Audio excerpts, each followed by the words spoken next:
A paz do Senhor, meus irmãos, graças a Deus estamos dando início a mais uma aula prévia da Escola Bíblica Dominical e nós queremos continuar com aquela mesma temática de apresentar para os irmãos subsídios complementares.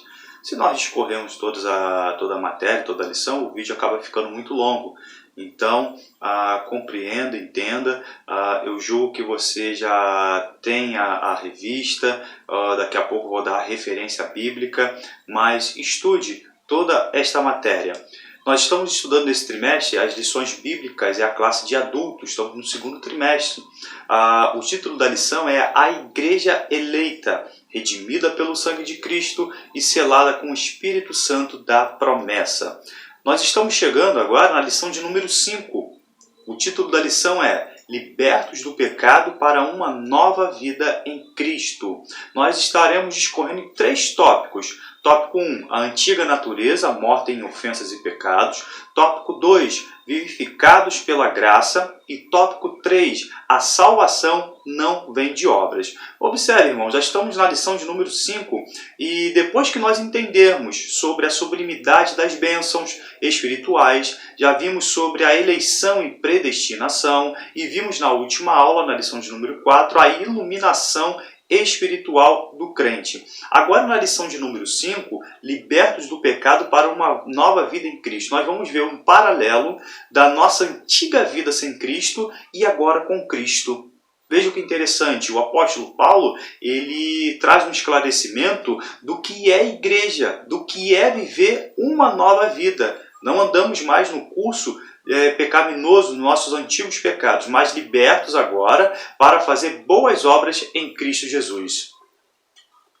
A leitura bíblica em classe, meu irmão. Se você não tem a revista da Escola Bíblica da CPAD, tenha em mãos a sua Bíblia e todo o nosso estudo será baseado nesta referência. Leitura bíblica em classe é a referência em Efésios capítulo 2, do versículo 1 até o versículo 10.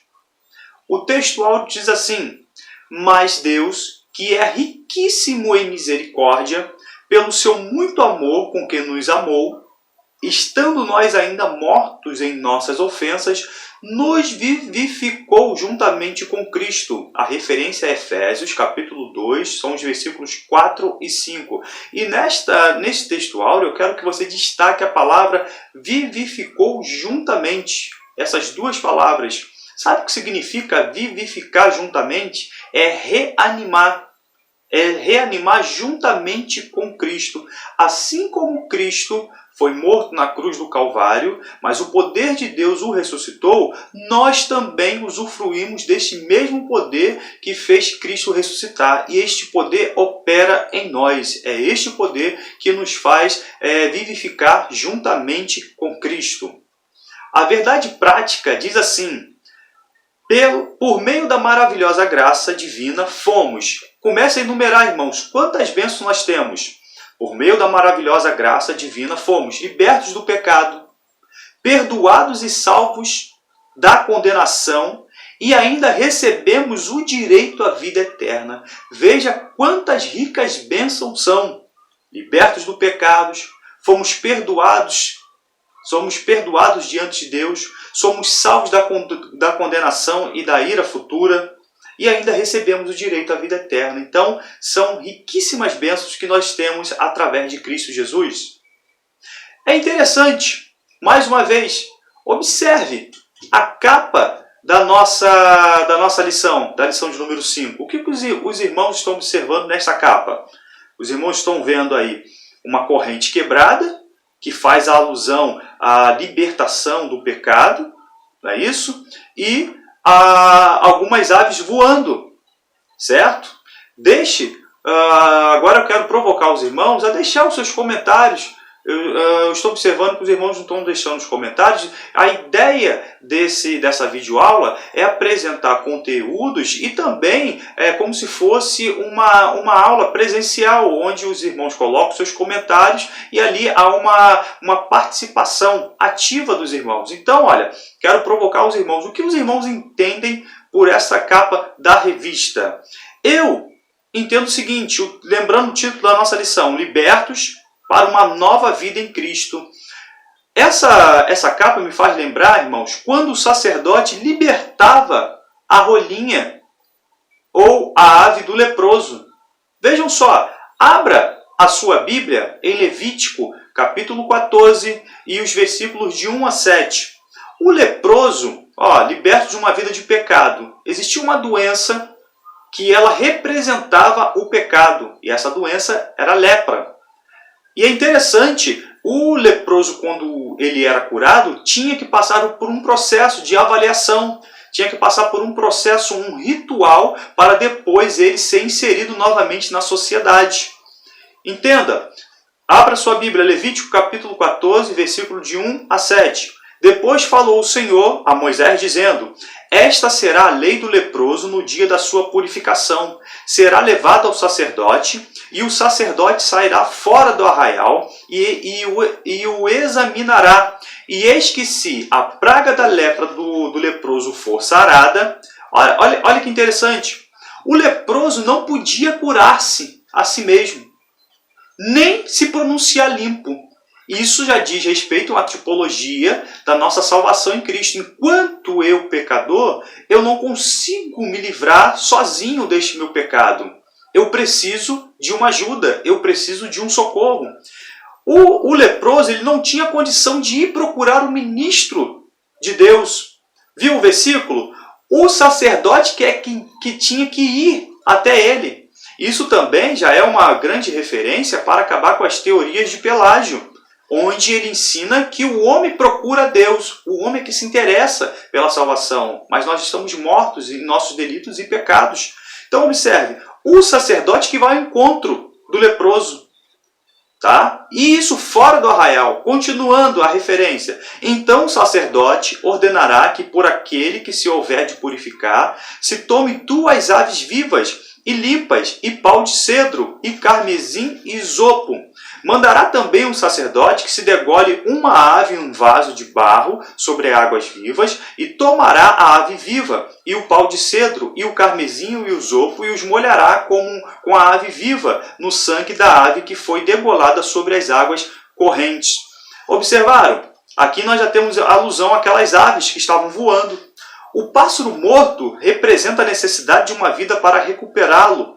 E o pássaro vivo que se soltava representa a sua própria vida que se renovará no ato da purificação, mas não se soltava antes de ter sido molhado com o sangue do pássaro sacrificado. Então vejam, esse ritual era para fazer alusão da libertação daquela lepra, do pecado. O pássaro vivo voando significa o leproso agora está livre, está solto daquela vida terrível de pecado. O leproso ainda tinha que cortar o cabelo e raspá-lo. Sugere o desembaraço das coisas antigas para agora passar de uma nova vida, uma vida de liberdade. E a última referência. E sobre aquele que há de purificar-se da lepra, espargirá 7 vezes. Então declarará por limpo e soltará a ave viva sobre a face do campo. A unção dos versículos 17 e 18, o sacerdote agora iria ungir aquele leproso, simbolizava que a vida do leproso passara a estar aos cuidados do grande médico. Então o sacerdote ali está representando o próprio Cristo, o médico dos médicos, que agora tinha autoridade para declará-lo limpo. Lembra da referência de João? Eis o Cordeiro de Deus que tira o pecado do mundo. É isso que Deus fez pela humanidade. Águas correntes. A água não poderia ser parada. A frase dá a ideia de uma nascente, de um córrego. São João, capítulo 4, versículo 10, vai falar sobre águas vivas, que é o Espírito Santo. É a representação do Espírito.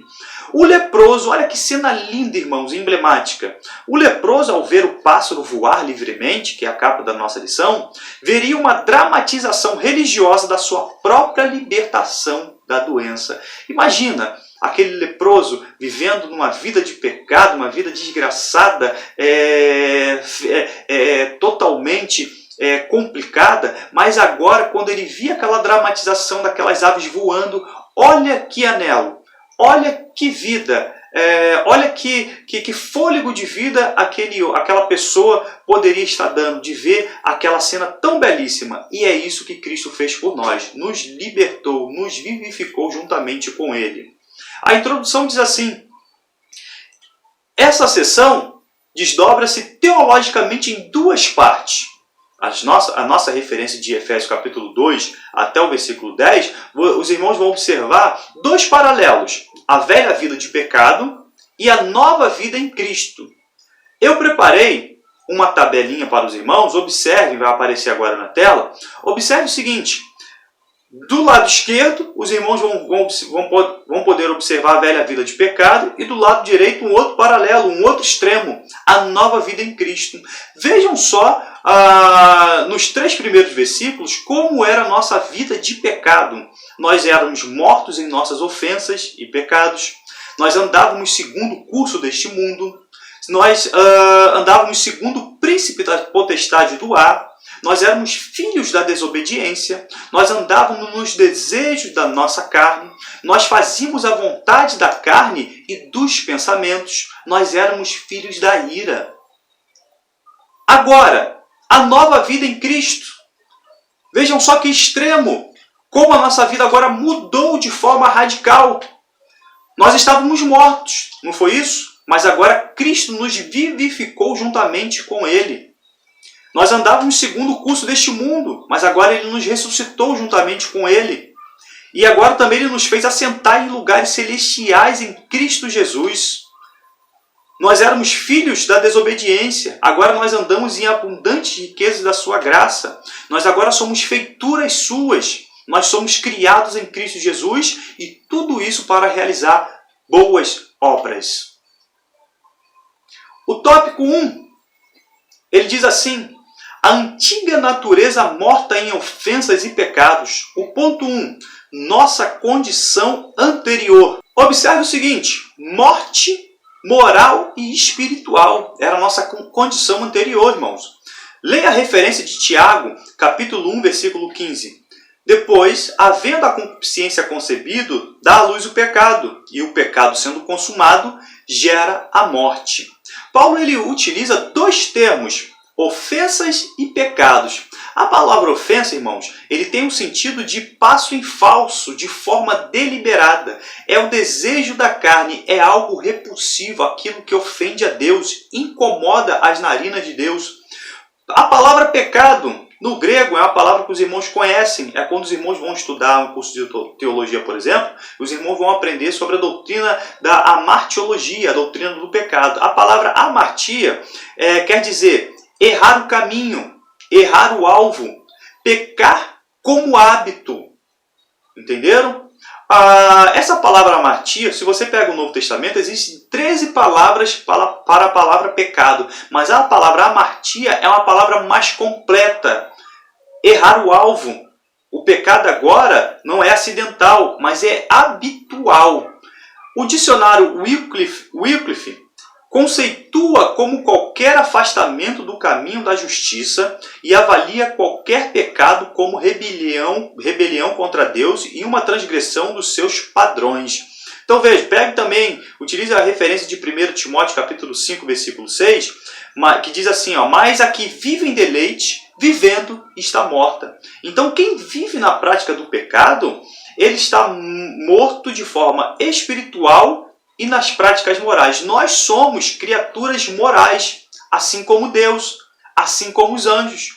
O que é uma criatura moral? Ela sabe discernir o que é certo e o que é errado, o que é bom e o que é ruim.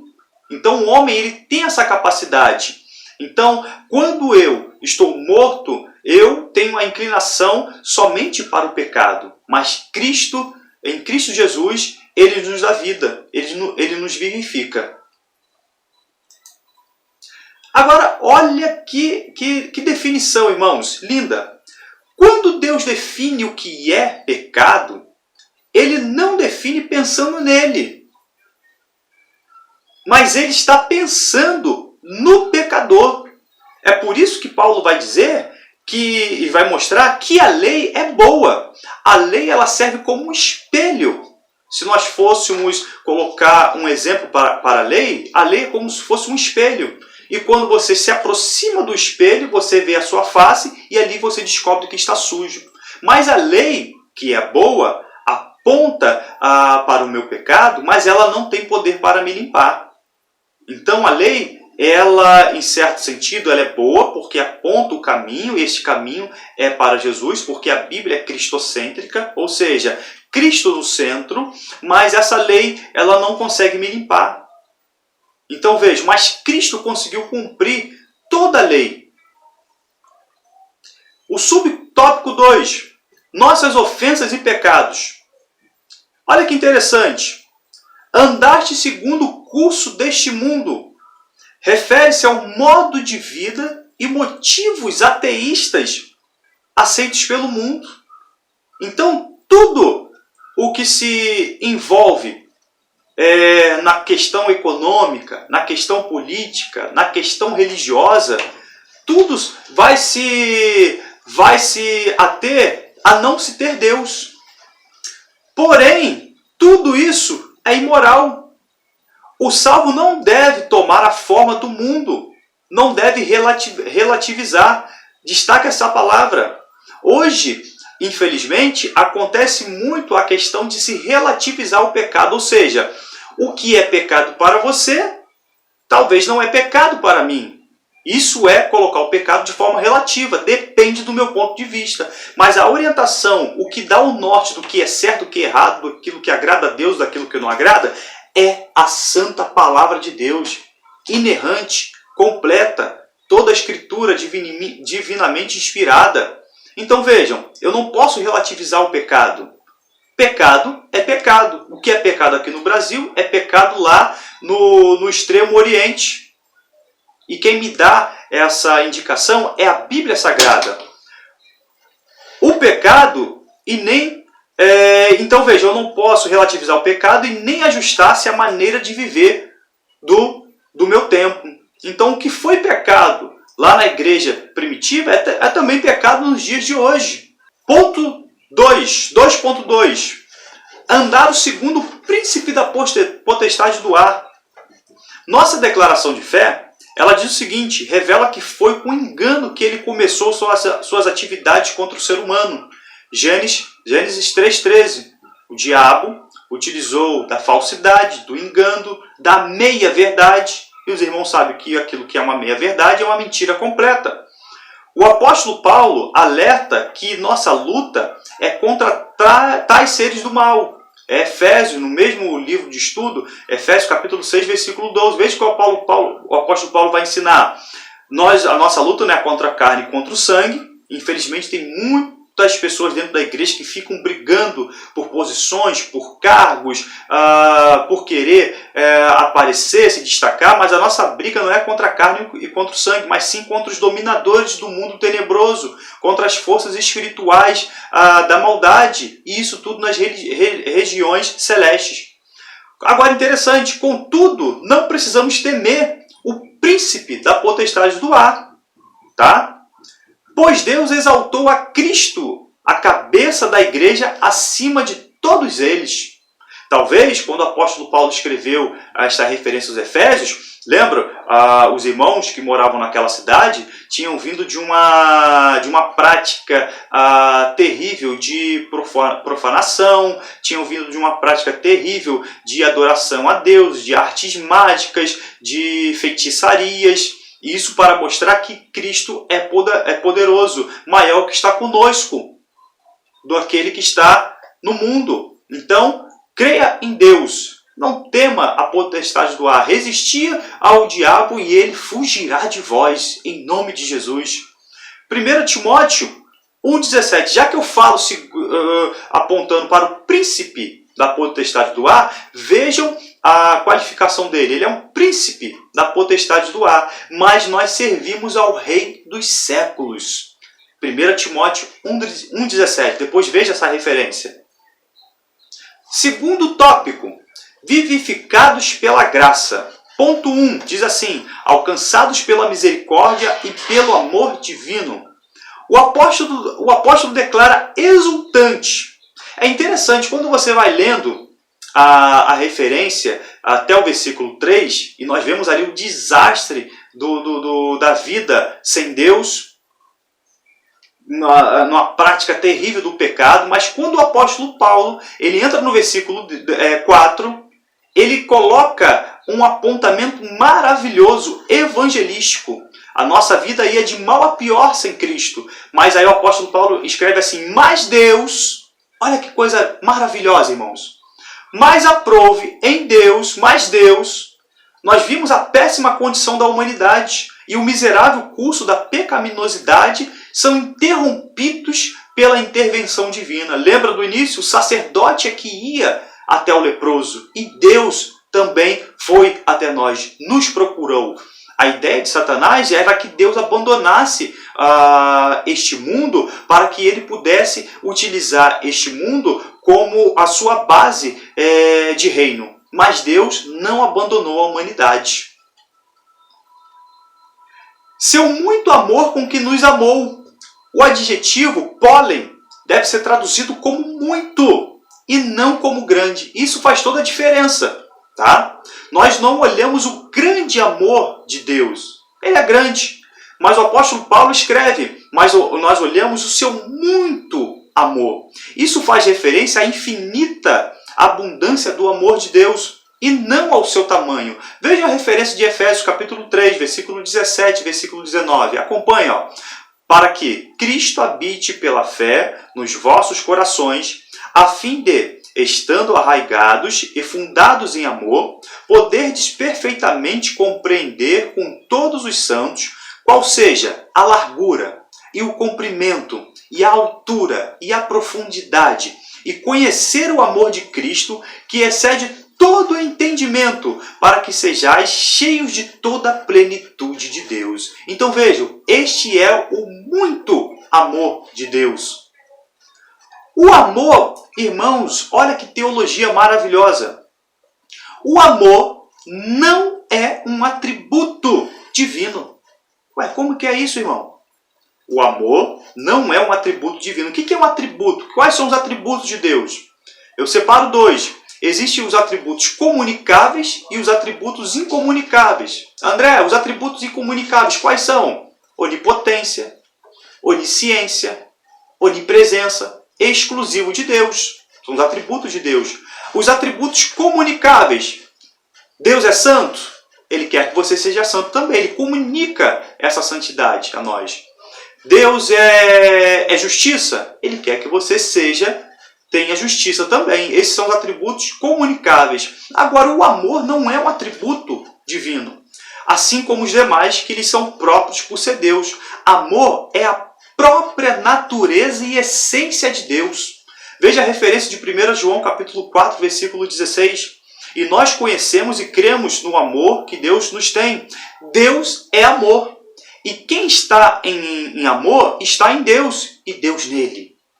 Mas, aí alguém pode dizer assim, mas Deus tem ira, Deus tem furor, Deus pune. Isso é a justiça de Deus, são os frutos da justiça. Nós apontamos o amor de Deus, mas nós nunca podemos esquecer também da justiça do eterno Deus. Deus ama não somente, vejam só, Deus é amor. Deus ama não somente a criança abandonada. Ele também ama a pessoa que abandonou.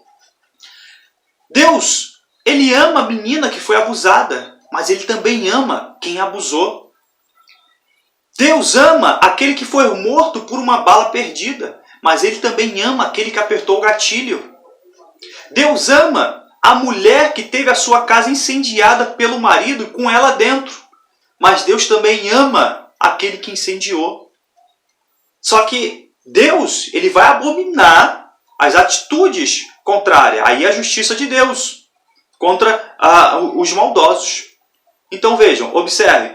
Deus, ele ama de forma incondicional. O ser humano, por muitas vezes, ele retribui aquilo que lhe é oferecido. Se você ama uma pessoa, normalmente a pessoa vai espelhar este amor. Ela também vai te devolver este amor. Mas com Deus não é assim. Deus ama de forma incondicional. Mesmo que a pessoa não ame a Deus, ele continua amando porque ele é amor. As misericórdias de Deus, é o versículo 4. Observe que Paulo vai falar não somente de misericórdia, mas ele vai falar ele vai dizer que Deus é riquíssimo em misericórdias. Olha que maravilha, irmãos. Em grego, eleos significa expressar compaixão para com aqueles que sofrem alguma necessidade ou que estão em extrema angústia ou que estão em dívida e não encontram uma solução favorável. Veja um Salmo de número 103, versos 13 e 14. Assim como um pai se compadece de seus filhos, assim o Senhor se compadece daqueles que o temem, pois Ele conhece a nossa estrutura, lembra-se de que somos pó. Então vejam esses dois versos do salmista. Deus se compadece dos seus filhos. Isso é misericórdia. Como o apóstolo Paulo disse, Ele é riquíssimo em misericórdia. O ponto 2, vivificados por sua graça. Graça está em todas as dimensões da vida e não somente na salvação. O que é isso? Mais uma vez, nós recorremos à teologia. Nós apresentamos dois tipos de graça. Existe a graça comum e a graça preveniente. O que é isso? O que é a graça comum? O sol está sobre os bons e maus. A chuva também. Isso é graça comum. A ciência. Deus capacita pessoas com altas ciências, tecnologia. Isso é chamada graça comum. Abrange a todo ser humano. Mas agora também, nós também falamos sobre a graça preveniente. O que é isso? É a graça que opera para a salvação. O Espírito convence. É o Espírito que ilumina. Isso é graça preveniente. Os calvinistas, lembram de João Calvino? Apresentam uma teologia fracassada em dizer que esta graça ela é irresistível. Eles vão ensinar que quando o Espírito Santo vai iluminar, vai esclarecer um pecador sobre a salvação, ele não consegue resistir esta salvação. Mas isso está errado. A pessoa pode resistir esta graça. A graça é resistível, porque é onde nós colocaríamos o livre-arbítrio. Não é isso? Terceiro ponto, exaltados por sua graça. A graça, no entanto, jamais é ou será um salvo-conduto para a prática do pecado ou para a libertinagem. Veja o versículo de Gálatas 5,13. Porque vós, irmãos, fostes chamados à liberdade. Não useis, então, da liberdade para dar ocasião à carne, mas servir-vos uns aos outros pelo amor. Então, ser agraciado por Deus com a sua graça salvífica não quer dizer que nós temos liberdade para pecar. João, o apóstolo do amor, vai dizer: quem é de Deus não peca. Isso para acabar com qualquer teoria de que eu posso pecar e tenho liberdade agora para pecar, porque Deus sempre perdoa. Eu gosto de um teólogo, irmãos. Anote o nome dele, vou colocar aqui na tela. Dietrich Bonhoeffer. Ele viveu só 39 anos, de 1906 a 1945. Vejam o que este teólogo ele escreve. Os irmãos já ouviram falar sobre graça barata? Olha que interessante. Já ouviram falar sobre o termo graça barata? O que é isso?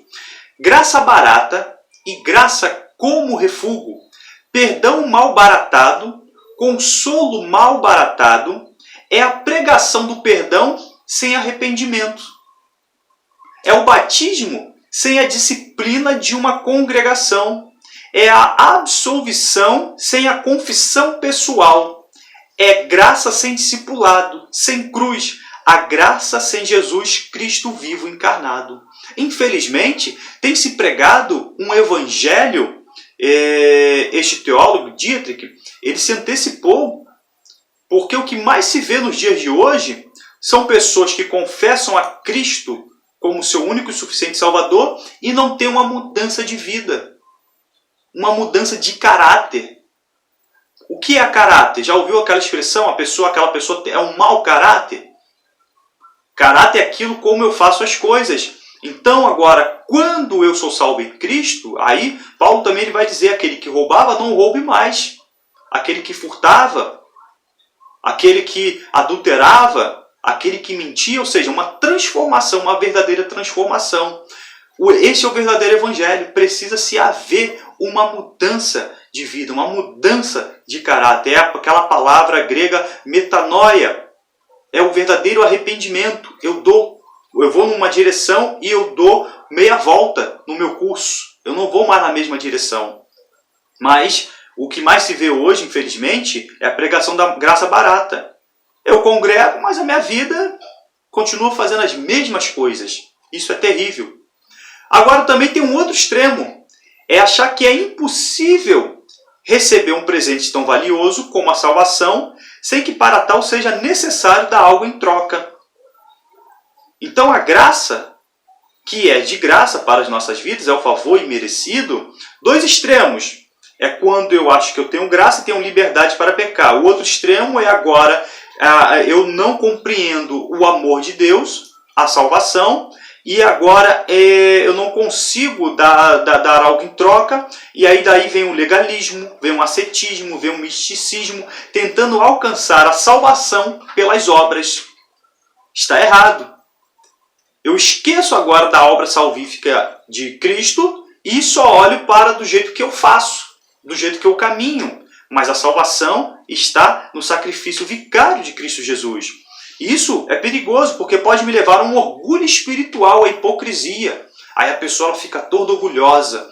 Ela entende que o jeito dela andar está nela mesma, é autossuficiente. Mas não é. Nós estávamos mortos, não conseguimos fazer nada. Mas aprove Deus em nos salvar. Então inventa-se meios para a salvação, em vez de confiar somente em Cristo. É um outro extremo e os dois estão errados. Terceiro e último tópico. A salvação não vem de obras. Primeiro ponto. Graça como meio de salvação. A salvação inclui a libertação da morte, da escravidão e da ira divina, bem como o privilégio de desfrutar de todas as bênçãos gratuitamente concedidas. A salvação, estudada de forma sistemática, está sobre 3 estágios fundamentais: justificação, santificação e glorificação. O que é a justificação? É a aceitação da justiça de Deus que atua no salvo, tornando-o justo, sendo, portanto, um ato divino. O que é a santificação? É a transformação de algumas características da personalidade humana pela operação do Espírito Santo. O que é glorificação? O estado final do crente. A justificação, os irmãos com certeza já ouviram falar sobre Martinho Lutero, o grande reformador. Lutero ele foi um monge, foi um padre, foi um filósofo, foi um doutor em teologia, foi diretor de 11 conventos. A escola pública que nós conhecemos tem os seus fundamentos em Lutero. Depois pesquise, deixe aqui nos comentários também. Ele foi ensinado, irmãos, Lutero, ele foi ensinado a temer um Deus que está sempre irado. Um juiz encolerizado. Realizava jejuns, vigílias, atraindo-se à justificação pelas obras.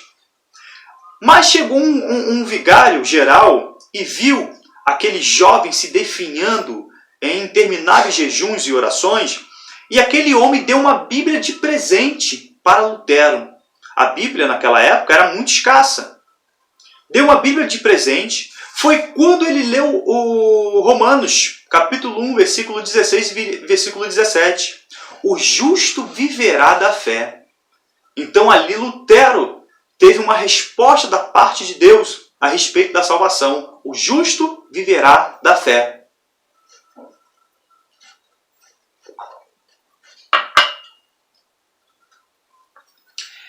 O Lutero ele detestava a justiça de Deus. Ele não compreendia. Leia Romanos 1, 16, 17, que fala sobre a justiça de Deus. Ele entendia que essa justiça de Deus era somente para castigar os pecadores. Um Deus santo que é um carrasco. Olha, você pecou, agora eu vou te corrigir, eu vou agora tirar, eu vou agora, enfim, te maltratar. Ele pensava assim a respeito de Deus. Uma vez na vida dele caiu um raio perto de Lutero e ele clamou a Santa Ana: olha, eu vou virar um monge. Porque ele entendia que Deus estava cobrando dele, ele tinha medo de raio, medo de trovão. É um Deus sempre que está irado, um Deus, mas Deus é amor.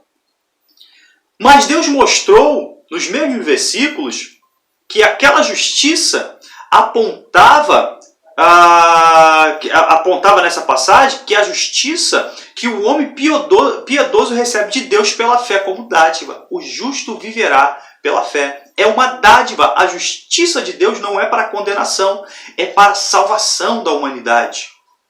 A justificação, olha que interessante, mais um apontamento teológico. A justificação não transforma a pessoa. Ela é apenas um ato legal que nos livra da condenação. Leia Romanos 8, 33, 34. Quem intentará acusação contra os escolhidos de Deus? É Deus quem os justifica. Quem é que condena? Pois é Cristo quem morreu, ou antes quem ressuscitou dentre os mortos, o qual está à direita de Deus e também intercede por nós. O resultado prático da justificação qual é? Paz com Deus. Romanos capítulo 5, versículo 1. Lutero estava naquela crise existencial porque ele, na verdade, não tinha paz com Deus. Mas agora, quando nós estamos em Cristo, vejam, que doce paz nós temos. Não olhamos a Deus mais como um juiz que condena. Olhamos a Deus como um amigo. Agora, o Espírito ele também nos auxilia, aonde agora, vejam só que doçura, nós podemos clamar, Abba, Pai, meu paizinho. Essa é a expressão de Abba. Meu paizinho, me ajuda, meu paizinho. Não olhamos a Deus mais como um Deus tirano, como um Deus carrasco, mas um Deus que é um verdadeiro Pai para a humanidade, para as nossas vidas. Agora, a santificação. Quando nós estudamos a salvação de forma sistemática, justificação, santificação. O pastor Antônio Gilberto classifica a santificação como passada e instantânea em Cristo. O crente torna-se santo no ato da conversão. É a santificação posicional. Diante de Cristo, no ato da salvação, vejam, ainda não depois é que vem um processo, mas no ato da salvação somos considerados santos diante de Deus. Agora, a santificação progressiva, ela está no dia a dia. É a santificação experimental, ou a prática da santificação, que é morrer para o pecado. A referência é Romanos capítulo 6, versículo 10 e 11. Agora observe esse versículo.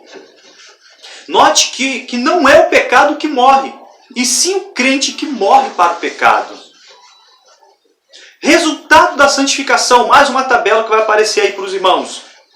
Eu apresento 6 resultados para essa santificação. Agora nós andamos na luz. Nós guardamos os mandamentos. Nós agora, o nosso viver está em agradar a Deus. Nós vivemos de modo digno do Senhor. Nossos corações confirmados em santidade. E agora nós vamos nos aperfeiçoando a nossa santidade e no temor de Deus. Segundo ponto, obras como evidências de salvação. Porém, doravante, devemos andar fazendo boas obras, não como um meio para ser salvo, mas como evidência da salvação. E esse é o apontamento, e isso a declaração de fé das Assembleias de Deus, ela diz, nós somos acusados de forma injusta, que o assembleano, essa denominação, ela anda de qualquer maneira. Nos acusam de que nós olhamos para a questão das obras, mas não. Fazer boas obras, agora ela vai explicitar, vai mostrar que o crente é salvo. E daqui a pouco eu vou mostrar uma referência de Tiago. Agora, olha que coisa linda e importante. Quer ver um indício de estarmos compreendendo a graça de Deus? Agora, viver a graça não isenta de pecar. Quem é que te ensinou isso? Mas o pecado que antes trazia prazer causa agora dor e arrependimento genuíno. Nós não vivemos mais na prática do pecado. Talvez, meu irmão, minha irmã, aconteceu um acidente. O pecado agora na vida do verdadeiro crente é acidental. Não é mais na prática. E o que evidencia de que você foi alcançado pela graça de Deus. Olha o que eu vou dizer. Talvez você escorregou, você caiu, você pecou. Mas agora, quando você peca, bate a consciência, acusa de forma terrível. Você fica logo preocupado, você fica incomodado, você vai logo pedir perdão para Deus. Isso é uma evidência de que você foi alcançado pela graça. Porque aquele que não foi alcançado pela graça, ele peca, ele sente prazer e continua pecando. Mas o crente fiel, mesmo que ele caia, mesmo que ele escorregue, e nós não estamos isentos, mas quem é de Deus não peca, mas mesmo que aconteça, nós caímos logo pedindo perdão. Isso incomoda. E quando bate esse incômodo, quer dizer que você só foi alcançado pela graça de Deus. Amém? Há uma diferença entre o conceito de Paulo e Tiago quanto à justificação. Por quê? Paulo vai ensinar que a justificação é por fé. Agora, Tiago ele vai em outro sentido. Ele vai dizer que a justificação é por obras. E agora? Parece que é um contrassenso. Parece que um está ensinando uma coisa e o outro está ensinando uma coisa diferente. Veja a referência de Tiago 2,24. Este afirma que o cristão é justificado pelas obras. Vejam que uma pessoa é justificada por obras e não apenas pela fé. E o apóstolo Paulo vai ensinar que a justificação é pela fé. Só que o sentido de Tiago tem a ver com as obras de justiça que acompanham a salvação. Devemos demonstrar no dia a dia obras de justiça provando que fomos justificados. É como se Paulo e Tiago estivessem numa mesma batalha, um de costas para o outro. Se alguém somente ensinar a justificação pela fé, do outro lado vem Tiago, na mesma batalha, ensinando, olha, isso para evidenciar que você foi justificado por Deus, nós temos que realizar boas obras. Não realizo boas obras como forma para alcançar a salvação, porque a salvação não é meritória, mas é pela graça. É o termo grego charis. Que Deus em Cristo nos abençoe e, se Deus quiser, até a próxima aula. Amém.